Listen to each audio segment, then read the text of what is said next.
నిన్నటి వీడియోలో బీటెక్ ఇంకా డిగ్రీ తర్వాత ఏమేమి ఆప్షన్స్ ఉంటాయో చూసాం. ఈరోజు వాటి అడ్వాంటేజెస్ చూద్దాం. థర్డ్ వన్ హైయర్ స్టడీస్ అంటే ఎంటెక్, ఎంబీఏ, ఎంఎస్ లాంటివి.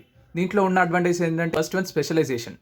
నువ్వు ఏ స్పెషలైజేషన్ తీసుకుంటావో అందులో నువ్వు మాస్టర్స్ డిగ్రీ వస్తుంది నీకు. నెక్స్ట్ సెకండ్ వన్ కొంచెం ఎక్కువ శాలరీ వస్తుంది అంతే. దీంట్లో ఎక్కువ అడ్వాంటేజెస్ ఏం లేవు. Next fourth one business, startup or YouTube. First one high earning potential, చాలా డబ్బులు వస్తాయి బిజినెస్ చేయడం వల్ల. నెక్స్ట్ సెకండ్ వన్ లీడర్షిప్, ఇందులో నువ్వు లీడర్షిప్ స్కిల్స్ నేర్చుకుంటావు. Next third one unlimited money and freedom, ఒక్కొక్క టైం దాటిన తర్వాత నీకు చాలా టైం ఇంకా ఫ్రీడమ్ ఉంటుంది. Next fourth one job creation, నువ్వే ఇంకొకరు జాబ్ ఇచ్చే రేంజ్కి వెళ్ళిపోతావు. Next fifth one high satisfaction, స్టార్టింగ్లో కష్టమైనా నీకు తర్వాత మాత్రం చాలా అంటే చాలా సాటిస్ఫాక్షన్ ఇస్తుంది బిజినెస్.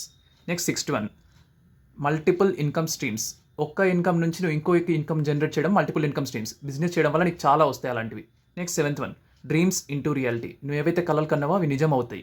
బేస్ని ఫాలో చేసుకోండి. రేపు డిసడ్వాంటేజెస్ గురించి క్లియర్గా చెప్తా. ఇప్పుడు అడ్వాంటేజెస్ మాత్రమే తెలుసాయి కదా. వీడియో మిస్ అవ్వకూడదంటే సేవ్ మాత్రం ఖచ్చితంగా చేసుకోండి.